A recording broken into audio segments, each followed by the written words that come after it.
Okay, everybody. Thanks for rejoining us. I'm Mike Quaranta. I'm president of the Delaware State Chamber of Commerce, and thank you very much for joining us here today. We've got a last session where we're going to feature the Speaker of the Delaware House of Representatives, Pete Schwartzkopf, and we're going to also then hear from the Senate President Pro Tem, David McBride. We've had a great session today. We've covered a whole range of different topics. We have talked about manufacturing and what the plans look like for the remainder of the year, hiring plans for later in the calendar year, and also into 2021, and also the skills that they value and the skills that as job creators they need most. We talked about from the IT perspective how that is just a transformative career set of opportunities for people. We need people with tech skills to work at our hospitals. We need people obviously to service all the devices that we're using in these kinds of times. It's obviously important for education and remote learning, remote work, but not everybody can work remotely.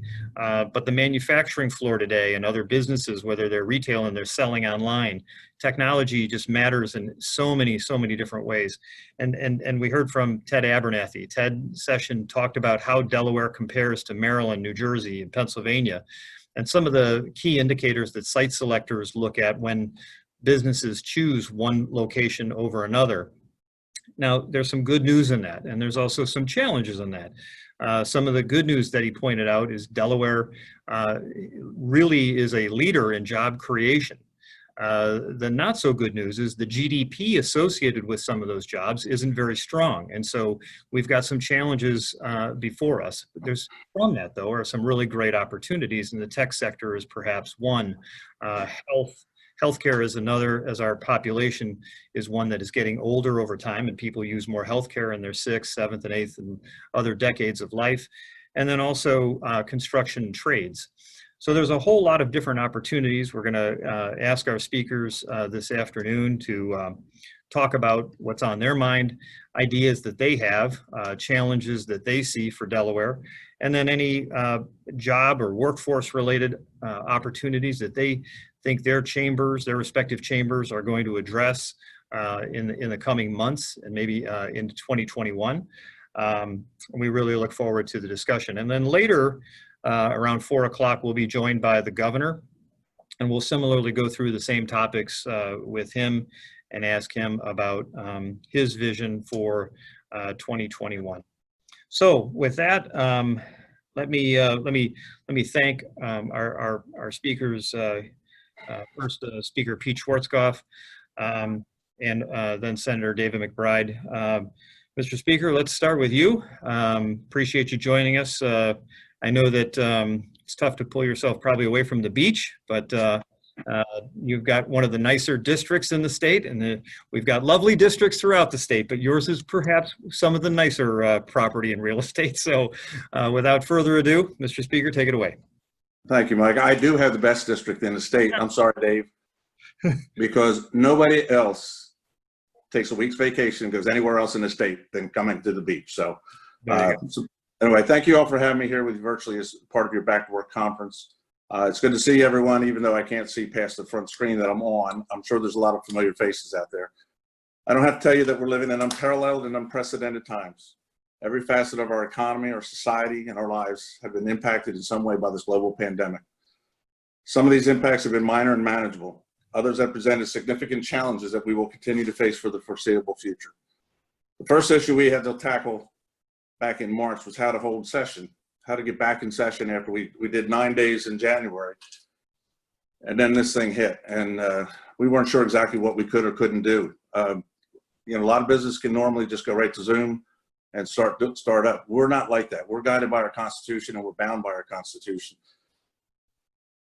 So as we looked into the possibility of meeting by Zoom, our Constitution caused the problem. If you remember, we had a fire at Legg Hall a few years ago. We discovered then that the wording of our Constitution prohibited us from doing the state's business anywhere but in Dover in Legg Hall. Luckily, the fire wasn't that extensive. We were able to hold session in the building that year, but it caused us problems. We realized that restrictive constitutional language could cause problems in the future. So we amended the Constitution, which is one of the smarter things we've done in my time up there. allowing us to meet on a temporary basis at an off-site location in cases of insurrection, conflagration, and on a whim, we included epidemic disease. Thank God we put that in there. This language allowed us to meet outside of Leg Hall, but we were concerned that it didn't go as far as doing a Zoom meeting. We had several attorneys, both Democrat and Republican. They researched it as a team, and it wasn't covered anywhere. So bottom line was the Constitution didn't cover it, state law didn't allow. So basically, without language saying that we could do it, we can't do it. So, and that's how we're a little bit different than everybody else. But according to our rules, if it's not covered in our rules, you drop back to Mason's rules. And Mason's rules, believe it or not, has a provision in there for telemeetings. Virtual meetings are allowed. So it gave us a little more comfort doing the state's business by virtual meetings. The last thing Dave and I wanted was to go in session and do something and have somebody file a lawsuit against us saying we're violating the Constitution and making everything that we've done, make it so that it's not valid.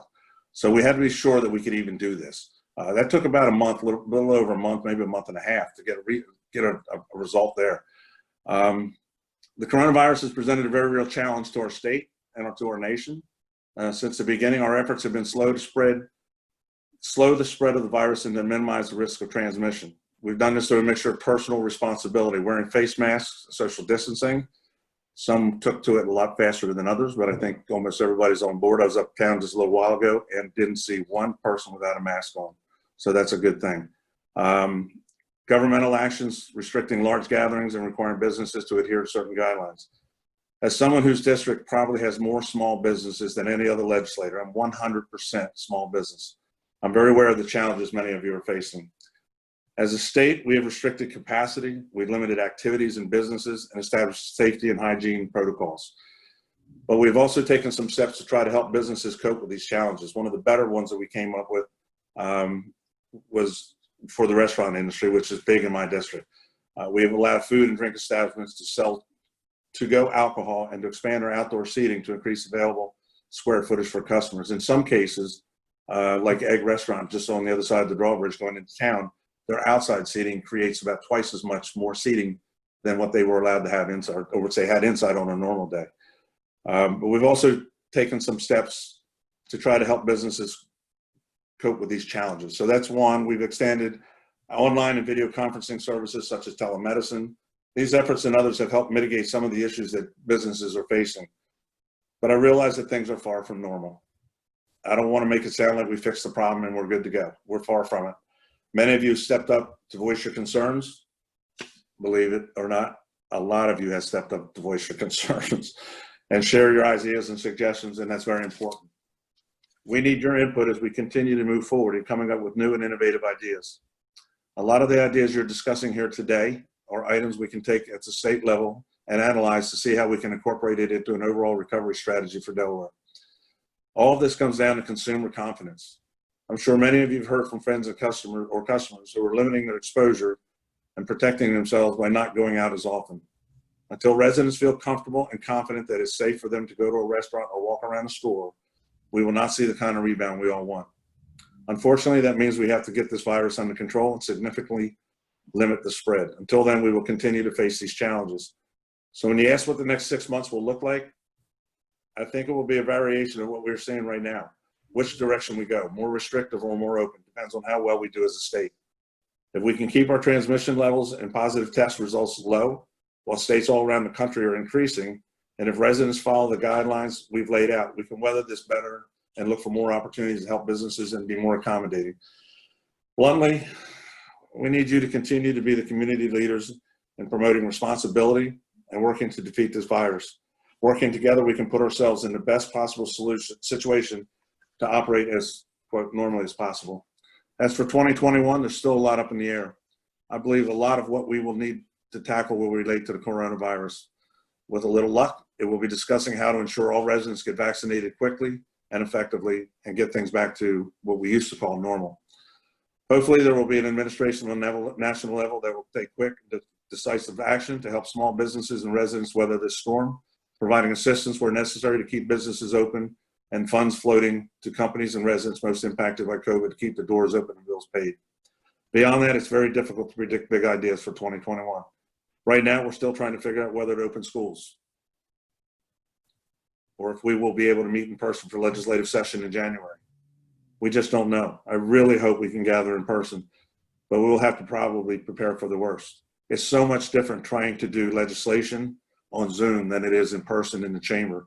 When I sit up top on the dais in the House, I can read the room. I can see who's about to ask the question. I can predict what the question is going to be. I have a way of just looking at the room and seeing whether it's going to be a good day, bad day, difficult day, or whatever.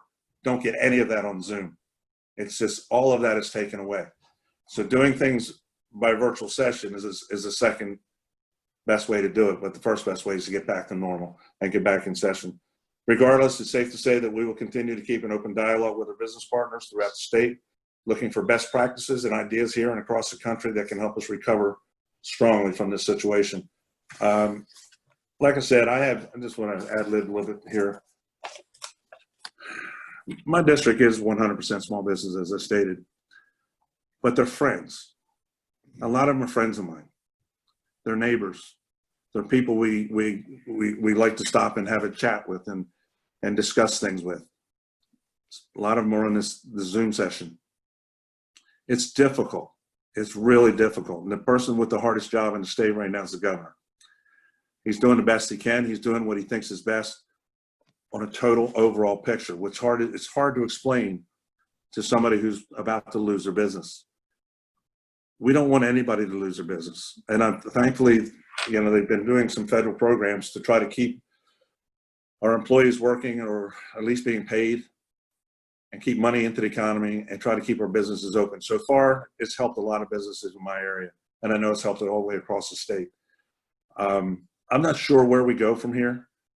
I know that a lot of people were very critical of the administration in the beginning about closing down. But I want you to take a look at everywhere else in this country right now. We're still at 60%. We're in phase 2. We could possibly go to phase 3. We had a little scare in the beach area here, but we've managed that. We've gotten over that. We're back down to a 3.4% positive rate. It's pretty good. Most of the people that are getting sick in our area, whether it's a different strain or the viral load or whatever, most of the people aren't going to the hospital. Our hospital is not overtaxed right now. I think we have 56 beds used right now. We have been up as high as 337. My point is, a lot of these other states that are experiencing these increased positive tests, increased deaths, increased hospitalization, and overtaxing all their hospital facilities didn't take the steps we took when we started to open up. We've had a requirement to wear a mask ever since we started this thing. A lot of these states had no masks. And I really do believe that that's the reason why they have the problems they have right now. And I think that they're now learning that the masks do work and social distancing does work.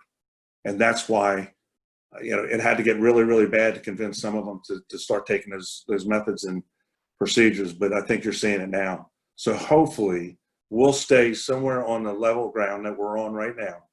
We may be on an island with everybody around us. But hopefully the rest of the states will come back down to somewhere close to where we are. And once we can get to that level, then we can start really moving forward again.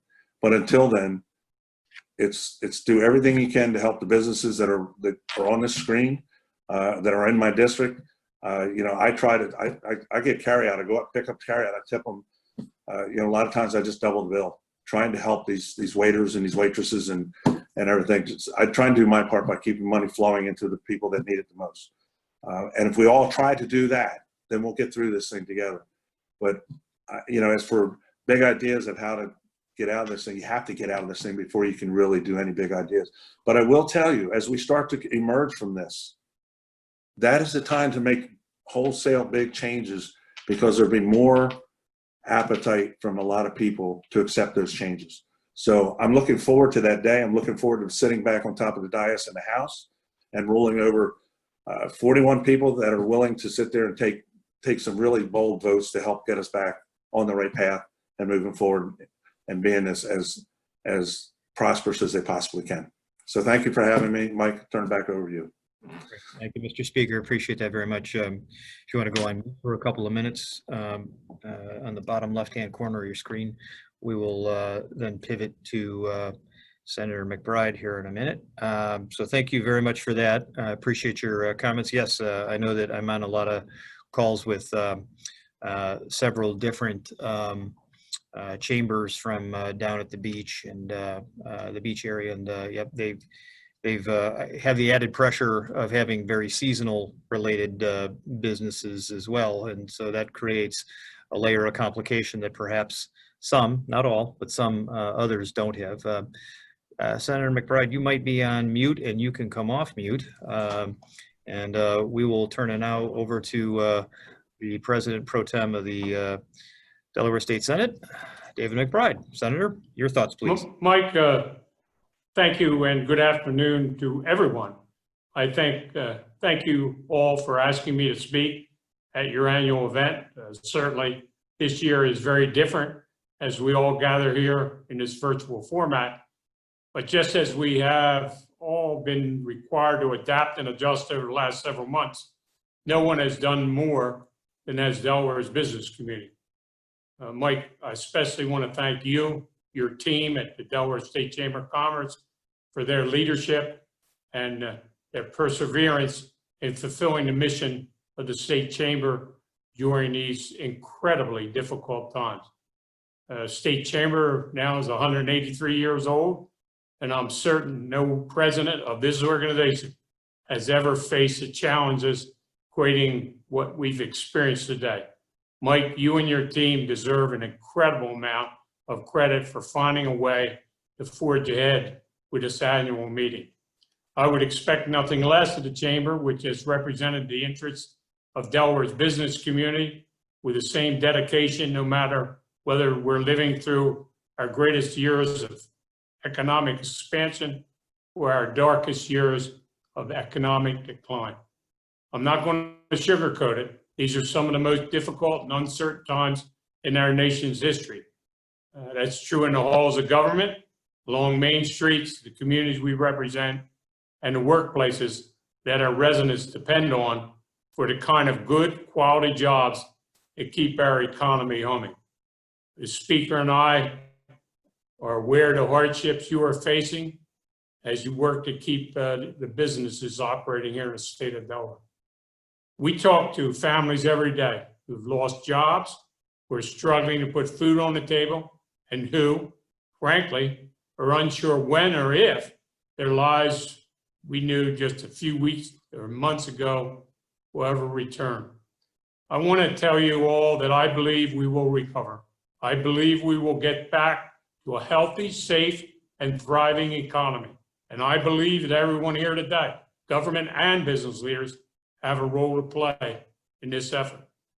It may not be easy, it may not be quick, and there may be sacrifices ahead, but we will get through, and conversations like we're having today will help us do that and get us on the right path to recovery. The science is also showing us that we're moving in the right direction. The states from New England to Maryland have been among the hardest hit by this deadly virus, yet our members have been heading in the right direction for weeks now, thanks to quick and decisive action taken by our governor. Delaware has flattened the curve in new cases twice. We did it first in the spring and then again this summer as we began lifting restrictions and increasing our testing capacity. We kept our hospitals from being flooded with COVID-related cases. And most importantly, we have significantly reduced the number of deaths that surely would have resulted if this virus had been left unchecked.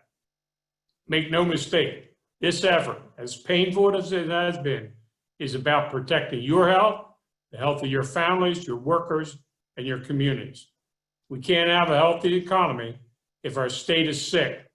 We're not fully healthy yet, but we can now begin to focus on our economy recovery because we acted quickly to prevent and protect the lives of our residents. Our business community has a well-deserved reputation for not being only adaptive, but also innovative. And you have proven yourself once again. Innovation is the word that comes to my mind. This has been the key, and you're thinking 2 steps ahead very early on in this pandemic. We saw restaurants pivot to grocery stores. We saw distilleries pivot to making hand sanitizer. We saw retailers embrace online and then curbside sales. And now we're seeing mom and pop shops reopen with new social distancing guidelines, new cleaning regimens, new face mask requirements, and new seating arrangements. Let no one ever question the resiliency of our business community, because you are proving each and every day that you can and will survive the unimaginable. You inspired us in the legislature to seek out new ways to conduct our business as well. And the speaker spoke a little bit about that. Just like we're meeting here virtually, the Delaware Assembly just completed its first legislative session in a virtual format. I'll be the first to tell you that there were a lot we wanted to get done back in January that had to be postponed due to the COVID. We had an incredible number of bills filed in the 150th General Assembly that were never worked. Legislation I know this chamber is watching closely. Changes such as Delaware's renewable portfolio standard, the creation of legal marijuana industry, the proposed increase in the minimum wage.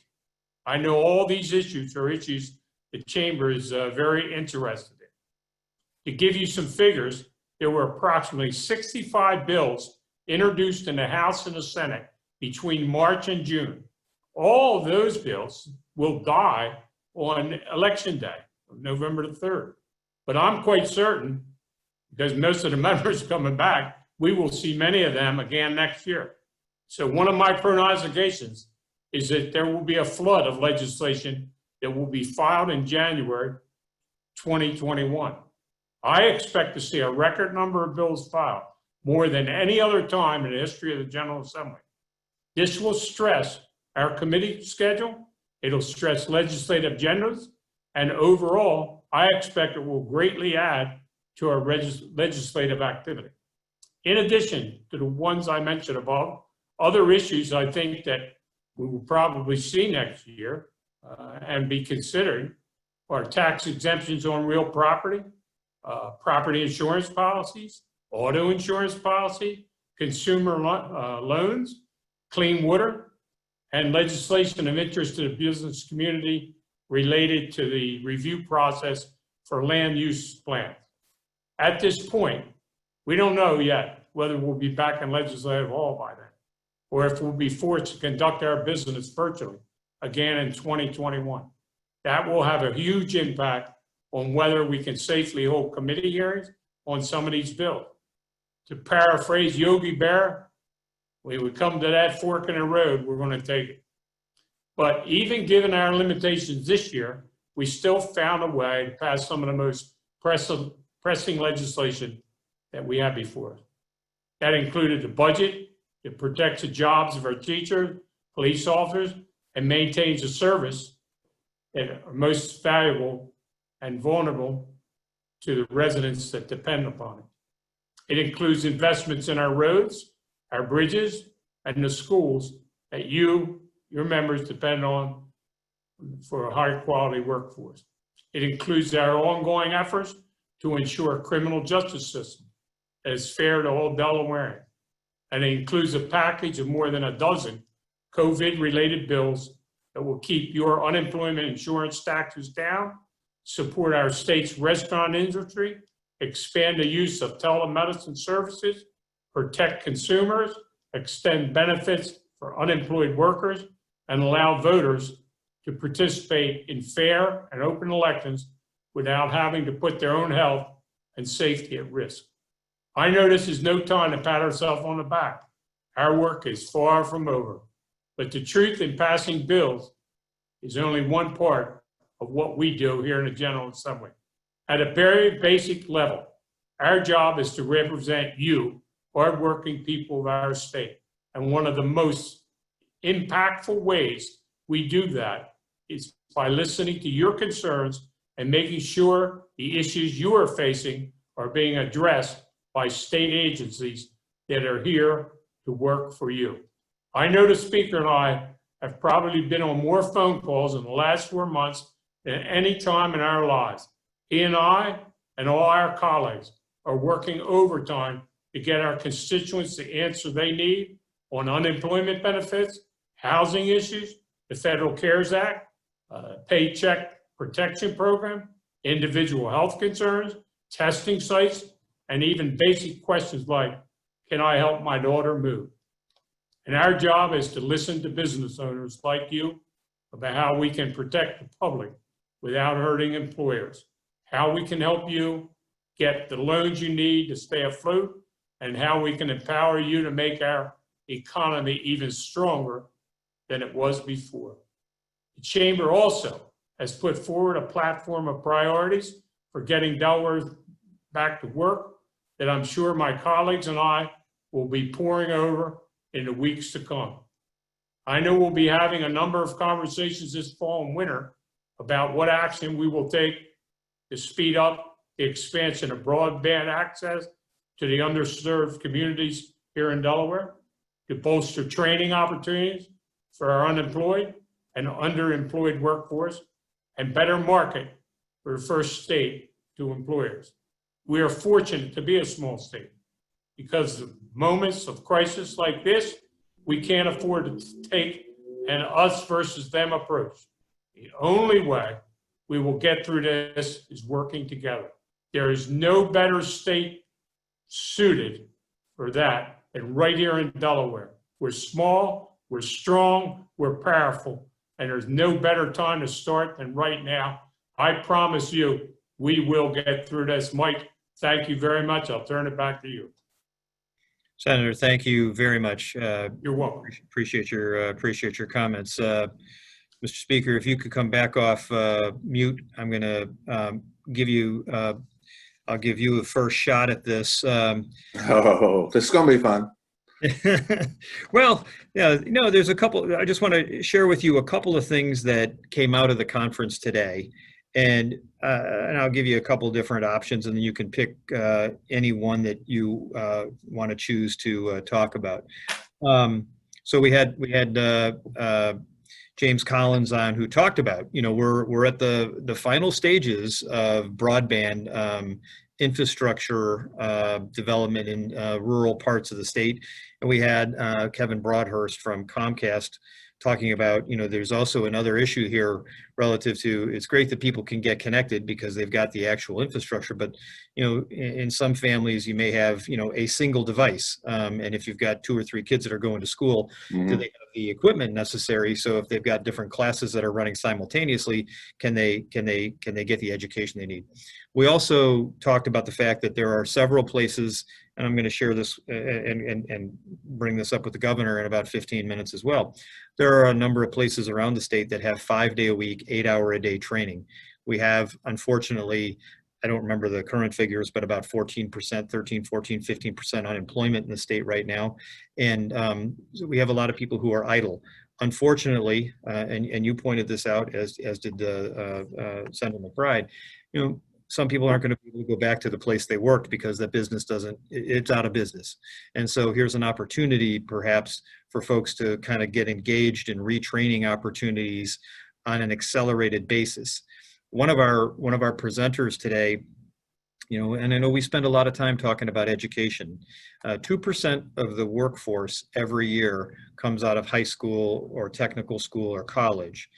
What industry needs, 80% of what industry needs year after year is already in the workforce, and those people need to have micro badges, certificates, additional training, etc. So there's some real opportunities there because change is coming so rapidly and so dramatically with artificial intelligence, computer technology changes that in order to stay relevant in the workforce, we all have to remain, the businesses have to remain nimble and the workforce has to remain nimble. And Senator McBride made a good point, and you touched on this too. Our size is actually an asset in this kind of circumstance. And the last thing I'll raise, and you can pick any of these. We had Eric Casey, who's the CEO of GT USA, Gulftainer, up at the port, and he talked about the expansion plans that they have that are coming, and the need for people in logistics, warehousing, transportation, as they build out these additional sites. And there's great opportunities there. They're going to need a lot of folks, some that will be part of the longshoremen's operation. A lot of that will be outside the boundaries of the port and will be in the in circumstances with private employers. So any thoughts on any of that that you think you'd like to comment on would be great. Sure. A couple that might get me in trouble, but Right. yeah, I know. So let's start with the broadband first. I will tell you that is a big issue, especially in the continuing talks about whether to go back to school or when to go back to school. Personally, I don't think we'll be back in school. I think we should probably look at virtual session through probably December and try to see what else we could do, and maybe start with the lower class of kindergarten, first and second, put them in school, and try and see where it goes from there. I can tell you that even when we were doing Zoom sessions, I had one guy who actually had to sit in his closet in his house because that's the best place he could get a signal to stay online on the Zoom call. Two other people, mostly from the western side of Sussex County, that had to drive to Georgetown to our satellite office in Georgetown so they could get a signal strong enough to be part of the Zoom message. Which creates a whole lot of problems when you have virtual session for students. Not so much the devices. The schools do provide iPads and things of that nature, but if they don't have the signal to get it, I mean, it hasn't been very many years since parents were driving their kids to McDonald's to tap into their Wi-Fi so they could do their homework at home or in the parking lot of a McDonald's. So James has got some things going on. James Collins, I know he's got some things going on, and he is definitely a gem. I'm telling you right now, he's very, very helpful to all of us in this state. But he's got a huge challenge. I mean, to try to bring the infrastructure and put it in place, and he's trying. And I know, and we've been putting up some money to help him with that. So let's deal a little bit with the workforce stuff. Yeah, we're at like 13-14%, and it's coming down, but it's not coming down fast enough. There are some issues, and one of the issues is that we created a program on the federal level that is so enticing not to work. So some of these people are getting $600 plus $400, $600 from the feds, $400 from the state, for $1,000 a month, $52,000 a year. It's more than they're making in their job, so they don't want to go back to work. So what you have to try to do is you have to sort through which ones have a legitimate fear of going back to work because of getting sick, and who's just not going back to work because they have it better off like they are. Now, the $600 stops pretty soon. I think next week, I don't know. They're coming out with another plan, so I don't really know exactly what's in that plan. I don't think anybody does. So we'll see what happens. But the workforce might start to drop in the unemployment if they lose that $600. Some of them will then have to go back to work to make ends meet. We have in Sussex County, about 3 years ago, we looked at Sussex Tech, which is supposed to be a trade school, a vocational technical school. And the administration over the years prior to that had tried very hard to turn that into a college prep school. And they succeeded. They had some of the highest grades out there in testing and everything like this. And it was a school, actually, it was the school to go to.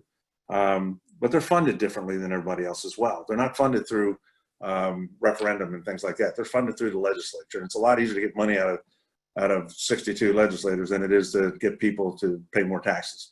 So we went into that school and we pretty much broke up the board, got rid of the superintendents who retired, put a new board in place, and they are now working more on trades than they are anything else. So they're getting back to their original mission. It's kind of interesting how this circle works.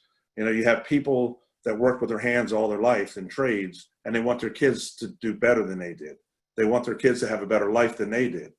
So they press these kids to go to college and get degrees and things like that. Well, now we're at the place where the kids that are in trades are making a hell of a lot more money than what people with degrees are making. So now we're trying to get, convince these parents, the trades isn't a bad place to be for some of these kids. So we're working on that too. We're trying to hit that from the education side in the high schools. But it is an issue, and we understand it is an issue. And we're trying to do everything we can to try to help in that area. I am afraid of one thing. I know that Del Tech has decided not to open yet. They're doing things virtually. But Del Tech is the premier place we go to set up training classes for people like Golf Tainer and things of that nature.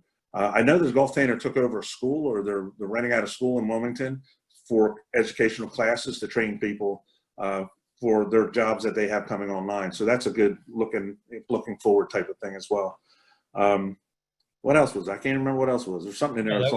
No, you might get me in trouble. So no, you touched on a lot of good things. Let's ask Senator McBride if he wants to comment on any of those topics as well. So, wireless connectivity matters to people in the education sector, Senator, but also businesses, right? Ron Gomes from Painted Staves said, look, I hadn't really had much of an online footprint, but decided to pivot to online because I wasn't doing much destination visitation when people were all kind of shut down and people were discouraged, of course, from traveling in the midst of a pandemic. And then you've got the expansion opportunities that the port presents. Eric Casey, has said, the Port of Wilmington ranks number 19 in the country in terms of its volume and its traffic. And his management's leadership expects that to be a top 10 U.S. port before the end of the decade. And that's a lot of growth, a lot of expansion, an awful lot of job opportunities, good job opportunities for a lot of folks. And so if you want to comment on that or any training programs, again, we have, unfortunately, sadly, a number of people who are idle. And there are opportunities online to take 5-day-a-week, 8-hour-a-day training. Not everything can be done, as the speaker points out, not everything can be done virtually. Sometimes you have to be in place to actually, especially if you're learning trade skills, et cetera, you've got to, there's only so much of this you can do online. You've got to actually be in place to actually go do these things. A great percentage of the workforce can't work virtually. If you make something, if you're a first responder, you work at a hospital, you work in food service, you work for any of the poultry processors, you have to actually be there. So working virtually is an option for some, but certainly not for many. But I don't know, David, would you like to comment on any of these topics, please? Mike, I'm going to make more general comments than focusing just on a particular item. You started out by talking about when I said size is an asset in Delaware. And I almost feel like I'm kind of giving you a view from the Capitol, if you will. I've been in Dover for a long time. I've been very blessed, continue to be reelected. I love what I do. It's a passion for me. But I got to tell you, size is so important because what happens, the chamber, I can think when I chaired the environmental committee for 25 years, that would be a very good example. Like when there were issues, your environmental committee with Bob Wetzel and others, we were here. He could come here. You could get your points made. And we developed statewide policies based on input from the chamber on so many cases, so many issues. So these issues that you're mentioning now will be something that we can gather from you, from your membership, from your leadership, and we will work with them in order to develop those things. So as far as workforce, but all those different issues, that's what we're doing. I'm just very hopeful. The speaker talked a little bit about meeting virtually. It's very difficult. Really, our business is all about people, about getting together, exchanging ideas. Obviously, you can exchange some ideas virtually, but there's nothing like meeting one-on-one in committee meetings and hashing out issues. So I'm very hopeful that we can get going in January, be back in the building. We're just going to have to see what happens. But I look forward, honestly, to working with the chamber in developing a number of state policies that will address some of these very real challenges that you've mentioned. Appreciate that. We had a session today with Bob Perkins from the Business Roundtable, and then also Secretary Cohen, and a sincere hat tip to her and her department for taking on some of the ready in six. Let's try to find a way to make the same decisions that otherwise might have taken 12 months, maybe longer, to try to do that in a shortened period of time. Nobody wants to put public health or public safety at risk. That's not the goal. The goal, though, is to meet the speed that surrounding jurisdictions have already mastered in some regards, and try to take advantage of our size so that we can move nimbly through some of these decision-making situations. We'd like certainly the same focus from other departments and agencies, and that'll be something that we'll communicate about going forward as well. I don't know if you have any comments about efficiencies in state government. I know you've got the GEAR activities, but we've talked about the Ready in Six program, and I know that Senator, you and I have talked about this. I mean, I know professionally from your background, you've had experience in this area too. Again, I think everybody wants to do the right thing. Nobody wants to be sloppy or be careless. But it really does have to be a partnership between people who are in the design and the build professions and need the approvals either from DelDOT, DENREC, et cetera. But we really need a voice that's willing to move with speed on the other side as well. Any thoughts or any comments about any of that, please? Mike, let me just say this. One way we could help to do that is to have one employee, one knowledgeable employee at each one of our agencies, and their sole job would be to troubleshoot. So like right now with the unemployment, there's a lot of issues that get stuck in some hole somewhere in the unemployment, and people, after waiting months, they contact us, and within one day we haven't figured out, because we know who to call inside to get them to take on that review of that case the same day. So if these agencies would appoint somebody to be the troubleshooter that could cut through all the red tape, when somebody has an issue and a problem that's been waiting or whatever, they could get through these things at each agency, and that would be their primary job, is to just fight the bureaucracy, get the red tape out of the way, fix the problem, and move on to the next one. So that's one thing. I want to bring up something really quickly. We talked about the virus and the other states, and just to show you what an impact these other states and people that sit in positions like Dave, myself, Governor Carney, comments that are made, decisions that are made, how they impact other people's lives, and it's really dangerous sometimes. A couple of weeks back, we were put on the quarantine list from New Jersey, Pennsylvania, New York, Connecticut. We should never have been on that list. We were below the parameters, and how we ever got on the list, I don't know. But we had to stay on the list for a full week because they only add or take away from that list on Tuesdays. So last Tuesday, well, as soon as that happened, we had one hotel that lost over $200,000 and some for that weekend because of cancellations out of New Jersey. We had restaurants that were closing down at 8 o'clock at night because people weren't here. July 4th weekend. This past weekend, let me back up. We had to wait a week. This past Tuesday, a week ago today, the governor was able to convince them to take us off the list. The Hyatt Regency in Dewey Beach said that within 2 hours of that, they had already booked 18 rooms for the weekend, 3-day weekend, out of New Jersey. That's how fast they got back into it. Then one other place down there said that they booked over $50-some thousand worth of rooms for that coming weekend. So that's how fast it works. So while we've been sitting here having this meeting, for God knows why, I have no idea why, but New Jersey put us back on the quarantine list. And I'm getting calls while we're sitting here. I'm getting text messages from my hotel owners telling me how many rooms they're losing, that they've already started to cancel out for the weekend. because New Jersey stuck us back on the damn list when we're at a 3.4 positive test rate, which is below the 5% that they're looking at. So how we got on the list, how we got on the list a second time, I don't know. Thankfully, Pennsylvania hasn't put us back on the list yet, but it's New Jersey, New York, and Connecticut. And we're one of the better states out there. These states have, on the federal level, they have a green, yellow, and red zone. We're in the yellow, but we're so close to the green, we can touch it. That's how good we are compared to other states.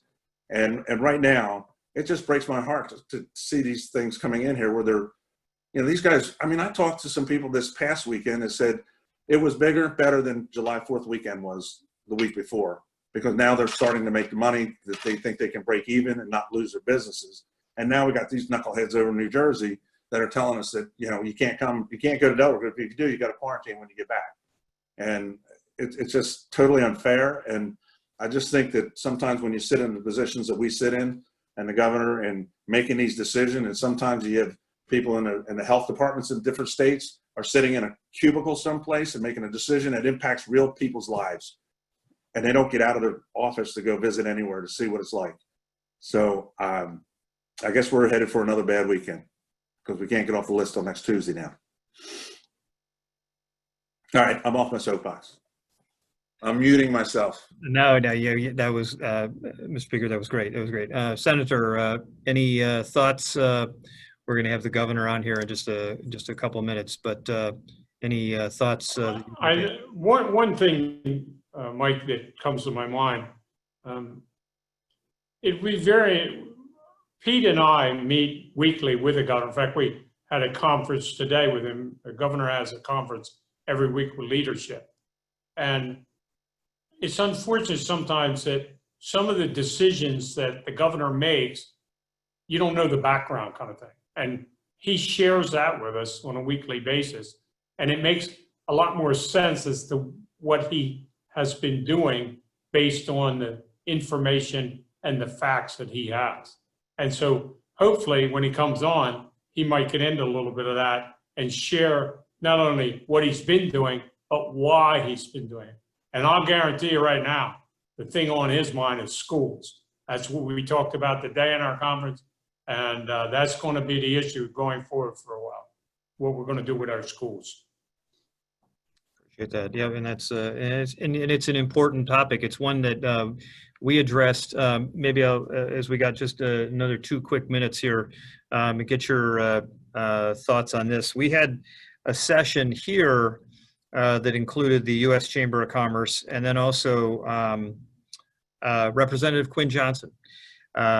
The U.S. Chamber's survey from around the country identifies approximately 30 to 33% of all child care facilities in this country do not intend to reopen. They're out of business. That is an enormous challenge for employers and by extension, of course, all of their employees.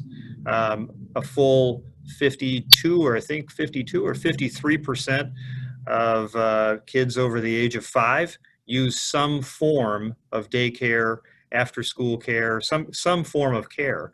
And so when we extrapolate all that and we digest all that for a state like us, that's a real challenge. So I don't know if, I know I'm hitting you kind of, both of you kind of cold on this, but you know, that might be something that we come back to you both on, because there are going to be some real challenges as businesses begin to reopen. What do parents do if the schools are closed and the kids are going to learn online? There's just a series of complications that, truthfully, I never had to address with my 3 kids, and you know, or as an employer, it's a real challenge. So I don't know, Mr. Speaker, I don't know if you want to come off first. You want to say something about that? I will say that we've learned a lot of things during this coronavirus thing.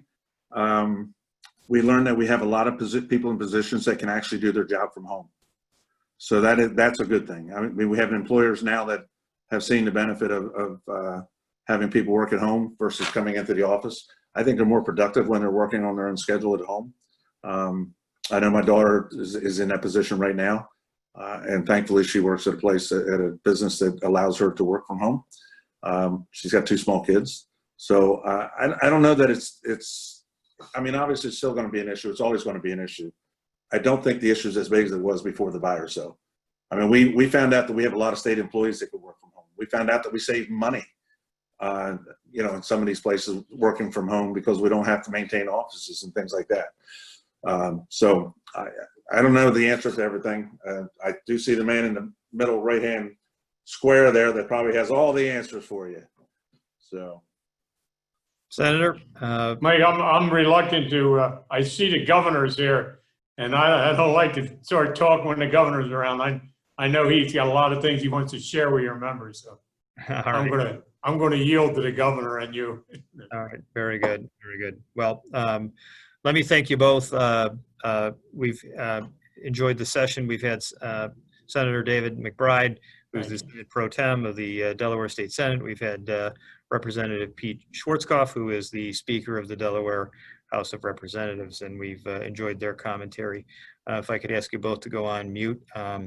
It is my privilege to introduce to our attendees today, Governor John Carney, who for a few years, he and I shared train rides most mornings from Wilmington to Washington and back, and had an opportunity to get to know each other in ways we wouldn't have otherwise had the opportunity to do. And both of you, both our previous speakers, Governor, acknowledged the challenge of that which you have in your present role. So without further ado, let me turn things over to you and invite you to make some comments, and then we'll go to some questions.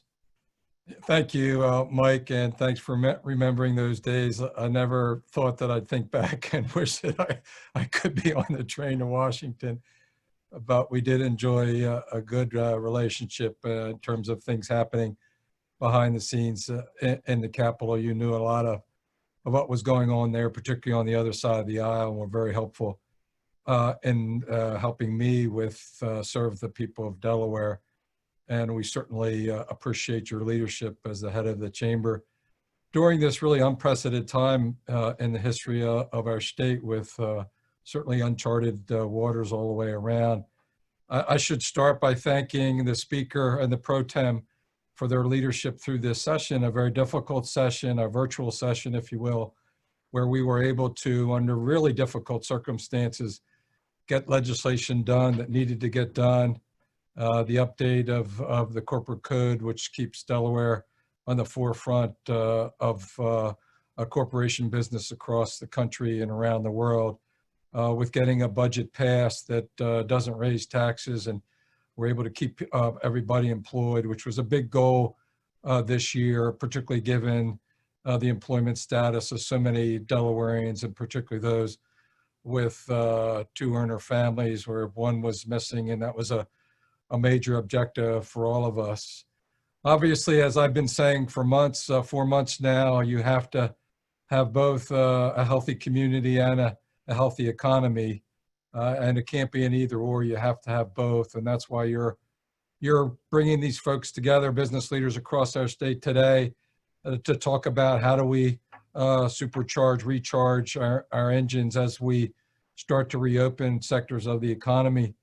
The government sector, if you will, I as governor and these 2 leaders and my cabinet stay very focused on the health and safety side of the equation.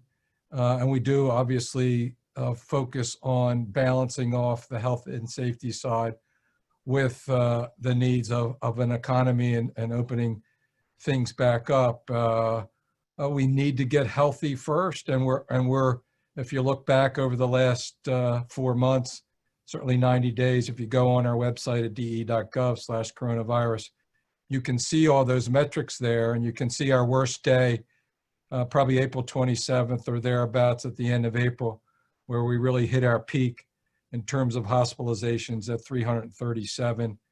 Our surge capacity at that time was anywhere from 450 to 550, 600, depending on the situation on the ground in those hospitals. So we never butted up against that. We had some challenges with some of the resources in lower Delaware as we met the surge with the rise in positive cases around poultry company workers. But we've met that challenge, and it's been difficult, particularly difficult for small businesses, those who were in hospitality industries that as part of their business, they bring people together.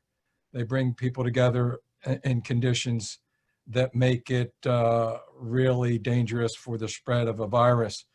Some businesses can operate virtually kind of most of the time, and they don't implicate getting people together in order for them to do their business and commerce. And so we need to thank everybody who's kind of followed the rules, who've, with respect to stay-at-home orders and shutdowns and all those things. Now, so just look back. We talked about flattening the curve. We were able to follow the science and flatten the curve. We've had this little uptick over the last month, starting as the reopening occurred, probably around mid-June. Started this summer after Memorial Day, kids and young adults flocking back to the beaches in really tightly quartered congregate housing arrangements in hospitality industries, bars and restaurants. And we saw a spike. And even with that spike in cases, which is clearly visible on our website, we were still within some of the broad metrics about relative health and safety in the community.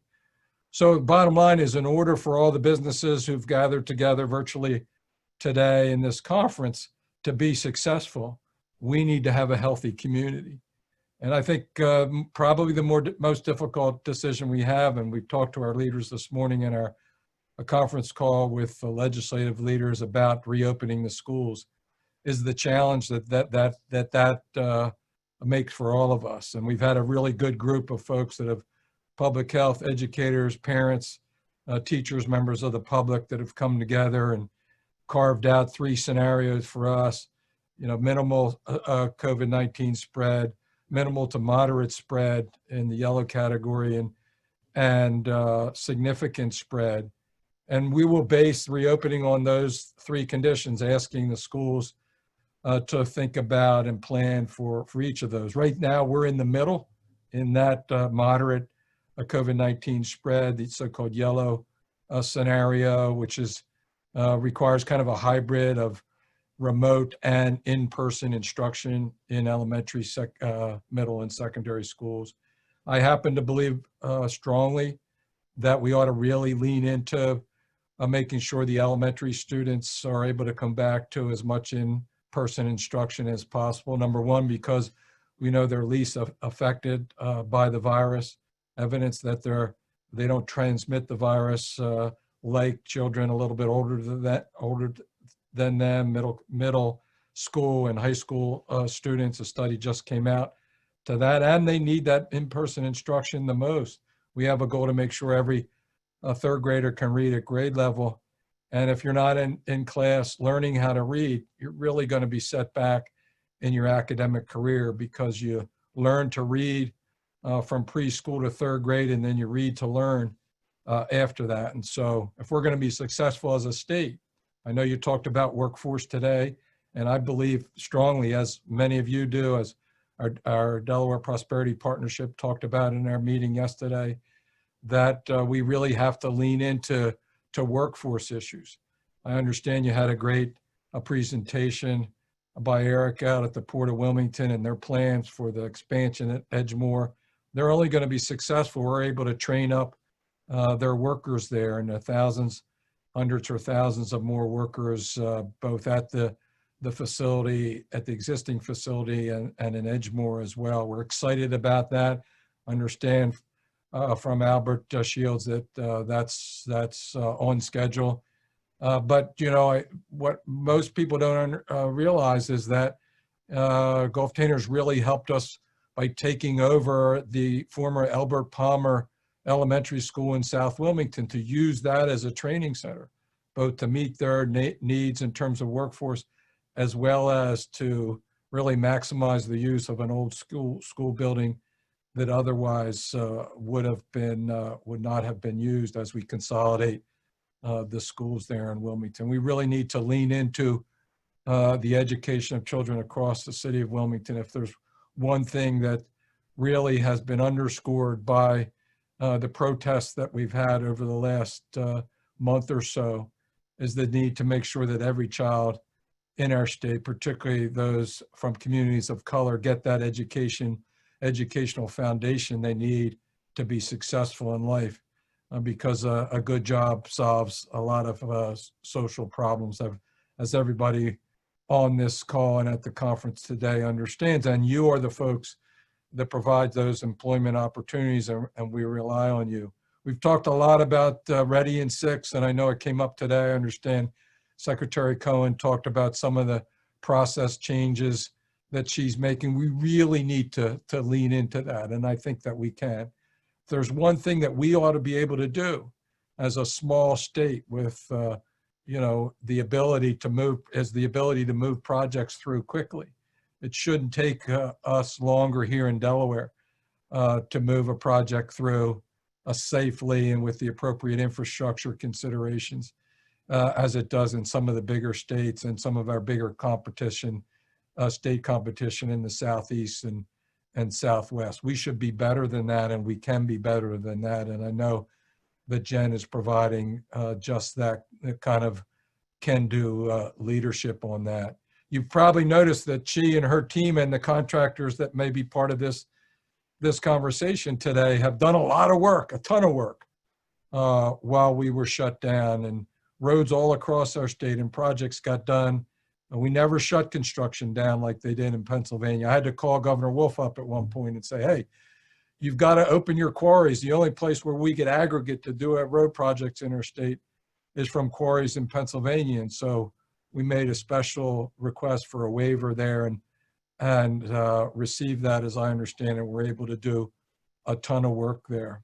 In last year's bond bill, and even in the proposed bond bill this year, a capital budget that had to be thinned up after we lost so much revenue, still among the largest capital projects in the state's history. And a lot of those projects will be moving through the pipeline and provide work for contractors and construction employees and workers in the months ahead. I really strongly believe with those who've been helping us, Patrick Callahan, the folks in the innovation centers in Wilmington, in our partnership with the new DuPont and the University of Delaware out at the experimental station, that science-based companies and IT companies can really provide the leadership for our economy as we accelerate out of this crazy time.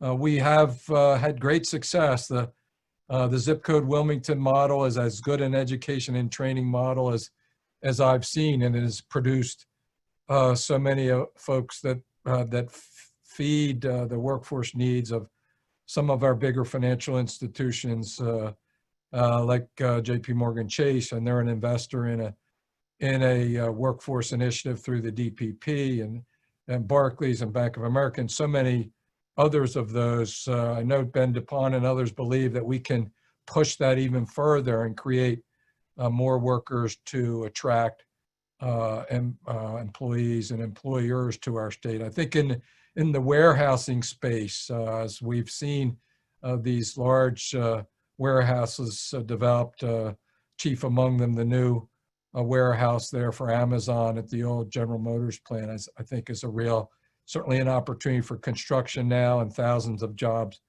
going forward.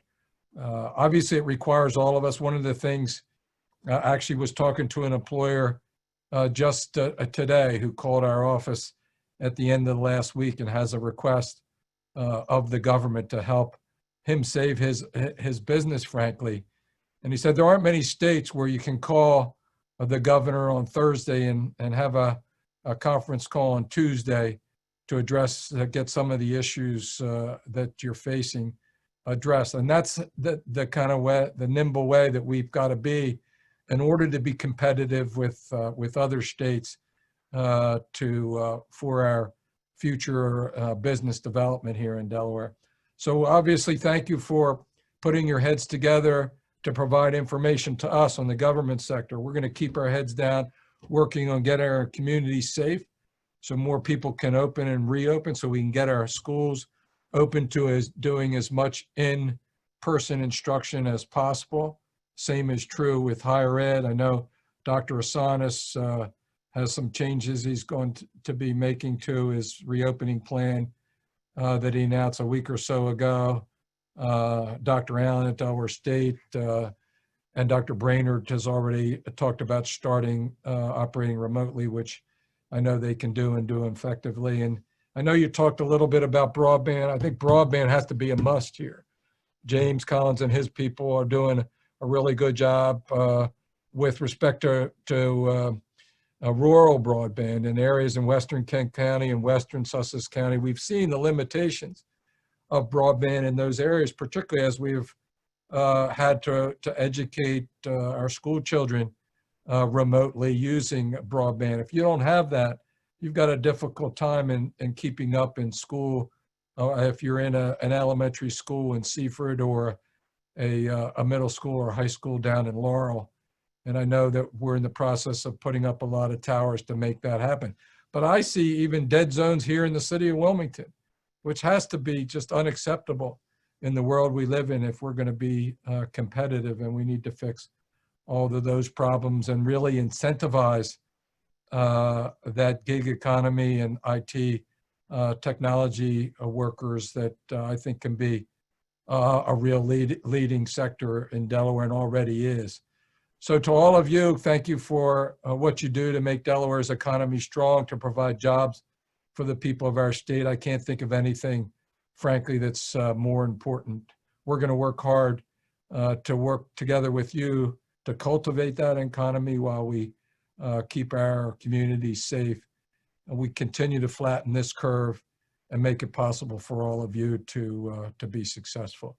So to Mike, if you have questions, or I don't know what your format was, I'd be happy to address any questions. If not, folks on the line, I'm sure have my phone number if they want to call the office, so we can set up a call to address any challenges that you're facing. So thank you all for coming together today and for what you do for our state. Governor, thank you very much. I've got a couple of questions we can rattle through, and you touched on a lot of subjects here. So one of the growth areas that we covered today, it's both, it's glasses half empty, glasses half full kind of a scenario. So Ted Abernathy, who used to run the research arm for the Southern Governors Association, presented, and we are unfortunately rank number 46 in the nation on tech sector growth, but our employment growth in that sector is pretty strong. We've learned through all this, and you've touched on this, that IT really matters, whether it's at the hospitals, in education, on the manufacturing floor, at the port, warehousing, logistics, et cetera. That's an enormous opportunity for us, and it looks like the upside is pretty big. Can you talk about? We've got and we've talked a little bit about this. We've got deficits in trades, building trades. We need to focus on some of the apprentice and journeyman ratios. We talked about healthcare. We've got an older population. But through all that, we've got, unfortunately, a high percentage of folks that are presently unemployed. They may not be able to go back to the place they worked because that place may not exist, or they may need fewer people because those businesses have found a way with technology to maybe limit their employment headcount. What are some strategies, and I think you talked about zip code for a second, but are there other kinds of things that you're thinking about that you could share with us that would address 5-day-a-week, 8-hour-a-day training, ways in which we can focus on whether it's the trades, healthcare, technology, to kind of put more people back into play with job opportunities that have a high upside and potential? Yeah, first of all, when those kind of state rating things rate our state poorly like that, I always question the data. when they rate us highly, I always think the data is perfect. Of course. As Secretary of Finance, I used to see those all the time, and I knew the data behind some of those rankings better than most, and so I knew the ones that were reliable and those that didn't. The fact that we rate in the 40s in that kind of a technology economy doesn't make any sense to me, and I certainly still believe that it's a sector where we can be successful. It's certainly a sector that we ought to lean into on the training education side. I've talked to Mark Brainerd at Del Tech. He believes the same is true, and I think that through the Workforce Development Committee, there ought to be opportunities to fund training programs like that. And I think we ought to unleash and help private sector driven programs like Zip Code so that they can train more people. It's incredibly important and successful. It has served the needs of many of our employers, and they're big funders of it. It's got great leadership and a great concept. And we ought to think about, is there a way to apply it to other IT skill sets instead of just programming skill sets, which I understand has been their focus. And they've had great leadership in terms of instructors, in terms of the members of the board. They're all business leaders in our state. And that's in part why it's been successful. I think with President Brainerd, we have a great opportunity to really do something real through Del Tech. And we need to make a stronger effort getting our students who go out of state and come back with a computer science degree, like my youngest son, Jim, who now works for a healthcare IT company in Boston. He's actually living in his own room and working remotely now from his home on 19th Street in Wilmington. And we also need to try to get those young people graduating from the University of Delaware to stay here and work for companies in our state, start their own businesses, work at co-working space at the Mill that Robert Herrera is doing to help us with training on the zip code, to work with some of the financial services companies that have some of the biggest needs there. I really think that we can lean into that, and our role on the public sector side is to help incentivize that with resources, to do it on the education and training mission at Del Tech and at higher ed, University of Delaware and Delaware State University. Great. There's we had a session as well. You mentioned your son coming back here, coming back home to work and live. And we had a session with a representative from Gensler, which is a worldwide leader in office design and architecture. And Chris Buccini talked about, what does a safe office space look like in the midst of a pandemic? And how do you instill confidence in the workforce? And if you're a consumer-facing business, what kinds of steps are you taking to address all of those kinds of challenges and confidence? And we talked a little bit about, will a city the size of Wilmington perhaps be a beneficiary of people maybe wanting to move out of larger, more densely populated urban centers? And is there some potential for the city of Wilmington to come out of this in a stronger way going forward? Any thoughts or comments about that? Yeah, I absolutely think it's an opportunity for us. My oldest son moved from Wilmington to New York City. He's been living down here, working remotely recently. He's not all that eager to go. He is back in New York now, but not all that eager to go back and forth and wherever he goes on public transit, like they all do. And the same with my youngest son, the computer science engineer who's working in Boston, same thing. He doesn't have a car. He relies on public transit, which is a different proposition. So I absolutely happen to believe, we talked about it again on our Prosperity Partnership call yesterday. I think business leaders are going to have to lead that. It will, I think, a lot of it be around office configuration. I remember specifically when I was in Congress meeting with tenants of Chris Puccini outside of the city, and they were concerned about running up against a parking space limitation that the county had, because they had pushed so many people together with these open spaces of so many of our businesses today. Well, COVID-19 starts to push all those people away again, and have people, and I know business leaders are rethinking the configurations of their office spaces as we are in state government. So I do think it's an opportunity. It is going to be driven, though, by business decisions and business necessities and operational efficiencies. Pete Schwartzkopf, the speaker, mentioned some of those that we're learning over the last 4 months. And I know from our DPP call that business leaders are already looking at it, and we ought to be prepared to respond to it. I know the private sector will. Governor, last question, and we've got this from a number of, we had over 300 people participate today, and a wide range of panels, anything you'd like to, you touched on it briefly, the speaker talked about it, and the Senate President Pro Tem talked about it as well, and schools and their options.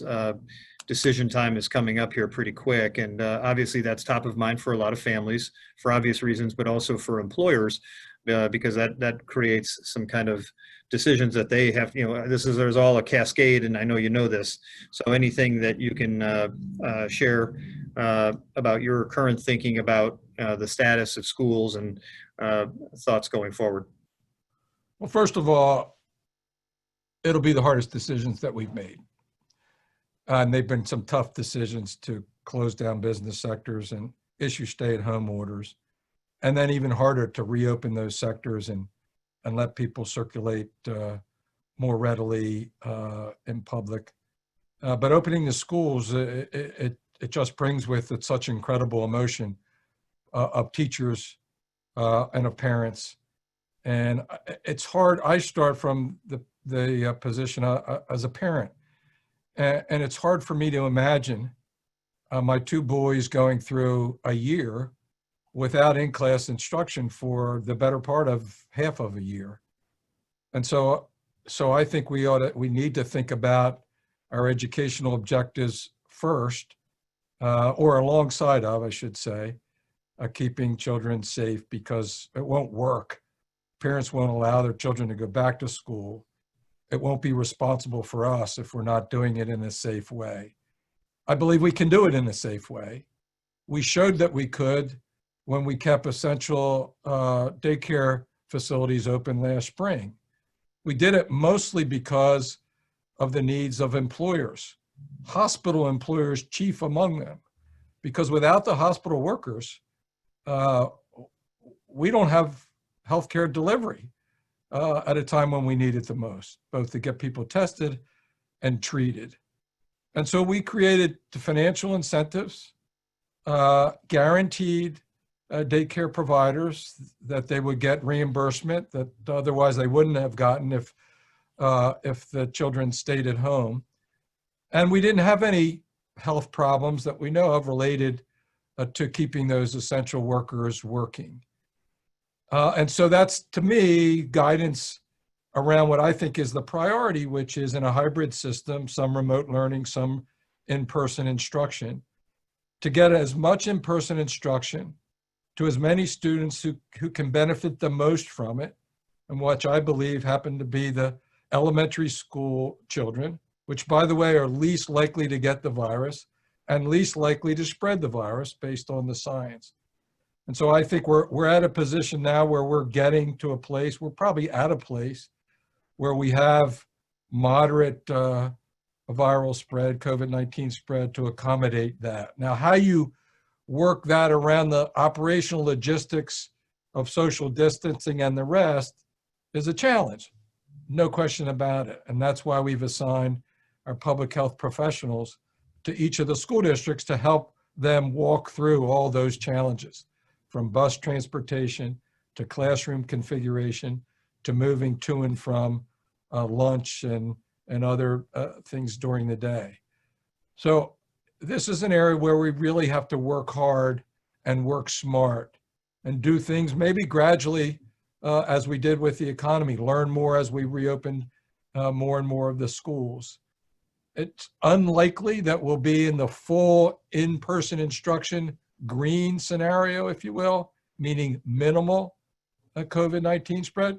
God willing that we will, but based on what I've seen so far, where we are today in terms of percent positives, number of new positive cases, you know, the reopening and the exposure that has made to so many folks, it just seems, unless everybody gets religion and wears masks more religiously in public than they're currently doing.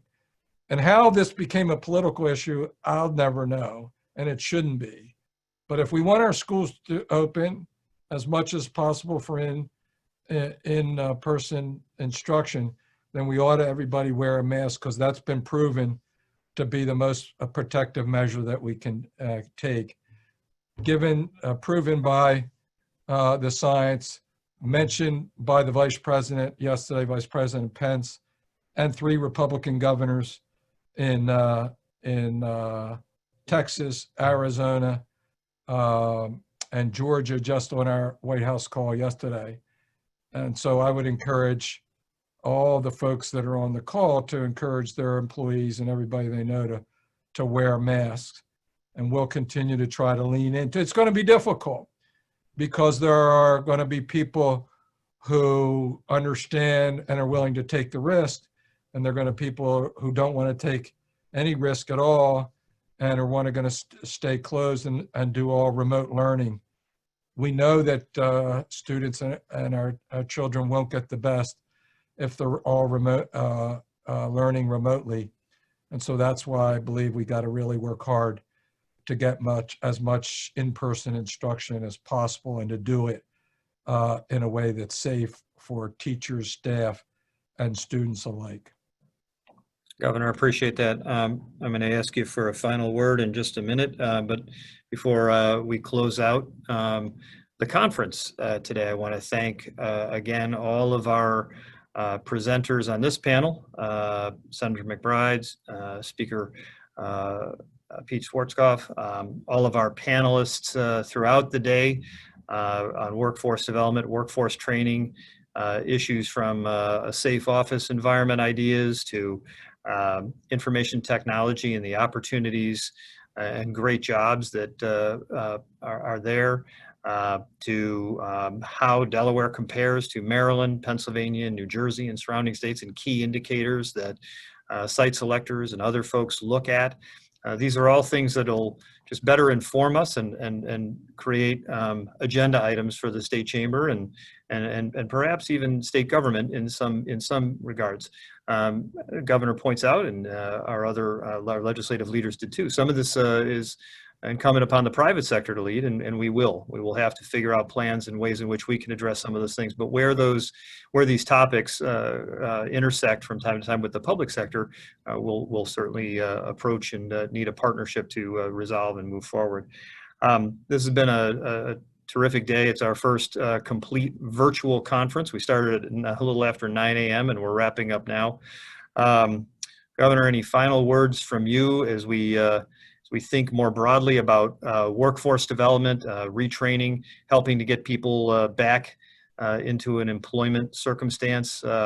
I'll leave you with one thought. We had one presenter who on a panel from Oregon who said, 2% of the workforce graduates from high school, technical school, or trade school or college every year, and about 80% or more of what industry needs year after year is just retraining and reskilling of the existing workforce. Now, that's pretty sobering stuff, but it's a great opportunity. And you've talked about our size, and you and I have talked about that multiple times. We're small, but we should be nimble. And in fairness, and we've talked about regulatory approvals and things like that. And that's not always a state issue. Sometimes it's a county issue, or and I know from my own circumstance, maybe a municipal level topic. So it's not always a state challenge. But anything you want to conclude about workforce training, workforce development, helping put people back to work? Yeah, well, first of all, go back and recall that in the statewide economic development conference that you co-sponsored, really at the start of my term at the Modern Maturity Center, we had site selectors up on the stage, as you'll recall, and both of them basically said that almost 50% of the decision that companies make in terms of where they're going to locate is based on workforce. And so it shows us where we really need to work hard. I think it's also a place where we can be successful and we can compete. We need to understand that we do have to compete. And I would also say, and thank you and the chamber for supporting our efforts, my efforts as governor, to put in place new rules, new approach to our budgeting that limited our operational budget growth to a certain percentage determined by certain external factors that was established each year by DFAC, which is that group that has served the state so well going back to the late 1970s. Every governor has authorized it. Without that and the reserve funds that we had set up as part of that, and the significant amount of money, so-called one-time money that we put in our capital budget, and we would have had a much more difficult budget year this year, where we would have had to make cuts and look for additional revenue. Our budget did not ask on folks to pay additional taxes, either individuals or the business sector. We know that taxes and regulations are part of the calculus, not the only part of the calculus. So our ability to help there is important. And one of the priorities with respect to the use of the CARES Act money is to refund, if you will, the unemployment insurance fund, so that we don't have to raise taxes at a time when companies are trying to gear up and hire and the like. And so that's an important part of our fiscal management as well. So I'm just very optimistic, and we did have a session with the Prosperity Partnership, and we heard from so many of the members how optimistic that they were about the future of the economy in our state, really at the depth of this COVID-19 pandemic. And I am too, because I believe that we can and will be competitive for lots of different reasons that we've discussed today. Most of all, because we have leadership and cooperation from the business community. And we've seen that today in your conference, and we've seen that over the last 4 months. So I just want to thank everybody again for the jobs they provide for Delawareans. Governor, thank you.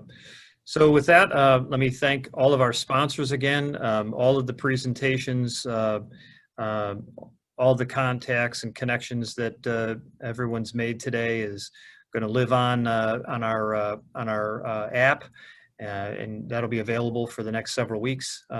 We appreciate everybody's participation. Governor, thank you again. And with that, we will close out our conference. Thanks, everybody. This has been our session on putting Delawareans back to work. I'm Mike Quaranta, President of the Delaware State Chamber of Commerce. Thank you very much, and have a great night. Thank you all.